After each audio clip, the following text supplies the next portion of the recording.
how to add another account on Snapchat on iPhone. Hello everybody, welcome back to my channel How to Apps. This is me Bipin Basnat, and today I'll guide you on how you can easily add another account on Snapchat on iPhone. Now the process is similar on the Android as well, so let me guide you through quick and easy for this video. First things first, what you want to do is you want to simply open up your Snapchat, right? Once you open up your Snapchat, you should get an interface like this. Now next thing what you want to do is you want to tap on the profile icon at the top left corner of your screen once you're logged in.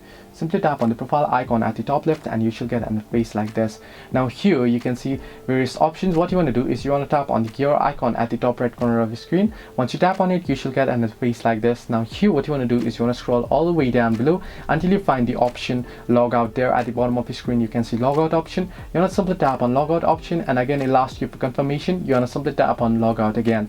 Now once you tap on logout, here you can see my profile showing up. If I tap on login, I'll be logged in back to my account that I was previously logged in. In order to sign in or in order to log into another account, you want to simply tap on use other account at the bottom of your screen. You can see the option. Once you do so, here it'll ask you for username, email or phone number. You want to either type in your username, email or phone number and then simply type in your password. And once you do so, you want to tap on login option at the bottom of your screen and you'll be logged into another account. So this way you can add another account in Snapchat on iPhone. Hope this helped you. Do like and subscribe, and do not forget to leave a comment down below if you have any further issues.